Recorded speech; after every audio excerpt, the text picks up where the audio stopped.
Wolfen and The Howling. And it would seem that 1981 was a good year for werewolf movies because not only was An American Werewolf in London released, but so were these two movies. Yes, The Howling was released in theaters March 13th and Wolfen was released July 24th. Okay, so technically, I suppose Wolfen really isn't a werewolf movie because it's about ancient Native American wolf spirits that come to kill people. But the association is close enough, and Wolfen is considered a werewolf movie by proxy. Plus, this does play out as more of a crime drama, but I'm fine with that. I mean, a lot of horror movies use that method of storytelling. It's a good way to advance the story because not only are the characters trying to figure out what's going on, but so is the audience. It's a cinematic journey through crime investigation. Whatever you want to consider this movie, it was first released on VHS in 1981 by Warner Home Video in the classic Warner Home Video clamshell, and also this has probably the most boring cover of any movie. Aside from the clamshell, Warner Home Video was also famous for doing this. They would use a very boring picture from whatever film the VHS release was of instead of the actual poster, which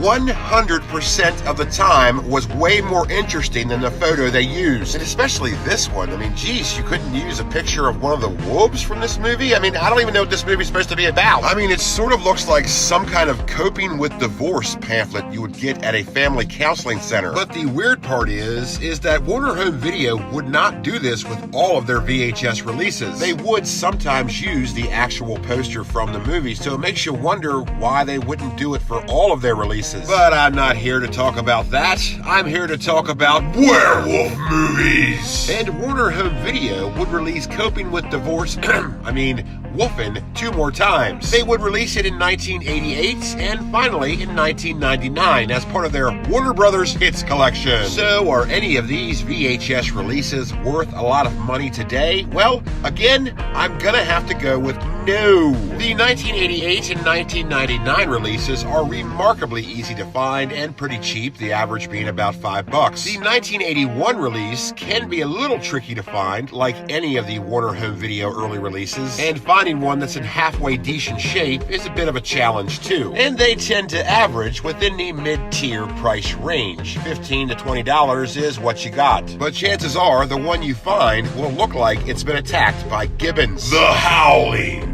is a nice little film where there's no question or argument as to what it's about. It's a werewolf movie about werewolves. They're not metaphoric werewolves and or wolf spirits, they're werewolves. This is based on a 1977 novel of the same name by Gary Brantner, and to no surprise to anyone, the film really doesn't have much to do with the book. Yeah, it's a film adaptation, and film adaptations do what film adaptations do. In fact, the 4th movie, Howling 4, the original nightmare, is more faithful to the book than the first movie is, which is sort of weird. And yes, you heard me correctly, I said the 4th movie, which makes The Howling a film franchise. In fact, The Howling is a very underrated 80s horror movie franchise. Sure, stuff like the Friday the 13th film series or the Nightmare on Elm Street film series usually takes the cake when it comes to 80s horror movie franchises. Or at least they get the most recognition. But why not the Howling film series? What is with this unmitigated bias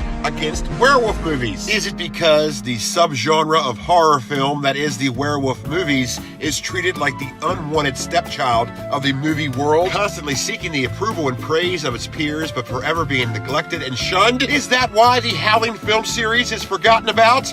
Or is it because it kind of sucks? Yeah, that would pretty much be the reason. Yes, I'm afraid that the reason the Howling film series has been buried beneath the sands of time is because it's not very good. In fact, pretty much all of these sequels, with the exception of the 2nd movie, were direct-to-video releases. And as I had mentioned in previous adventures, direct-to-video does not always mean bad. But in these cases, it sure does. But regardless, it's still a very expansive film franchise. There's The Howling 2. Your sister is a werewolf. What?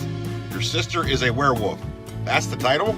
Huh. Which would have a limited theatrical release in December of 1985. And now it's time to get dumb with The Howling 3, The Marsupials. Okay, what? The Marsupials? What is happening here? Yeah, this 1987 direct-to-video release takes place in Australia, and the werewolves apparently have pouches. And if that's not enough for you, this is the only movie in the Howling series that's rated PG-13. So, there you go. And then there's The Howling 4, the original nightmare, which was released direct-to-video in 1988. And as I had mentioned earlier, this is the movie that's most faithful to the original book, even though the first movie should have been, but that's okay, because at least that didn't feature werewolves with kangaroo pouches. And moving on, we have The Howling 5, The Rebirth, which was released direct-to-video in 1989. And then we have The Howling 6, The Freaks, which was released, yep, you guessed it, direct-to-video in 1991. And then there's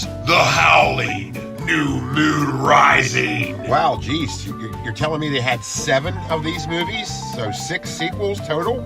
Wow. Which was released in 1995, direct to video. No way! Get out of town. Now, there's not really much that's interesting to tell about the sequel's VHS releases, but the first movie's VHS release certainly has an interesting yarn to spin. It was first released on VHS in 1982 by 20th Century Fox Home Video, in that distributor's own version of the book box, which MGM Home Video made so famous. But there was a time where 20th Century Fox Home Video used this method of packaging as well. And in the VHS collector world, this is known as the Fox box. And they are usually very hard to find, and the Howling is no exception. I currently can't find any listings for it, so I can't tell you what it's going for. So if you yourself happen to have this, you could get away with listing it for an outrageous price. I'm not saying you'll get that price,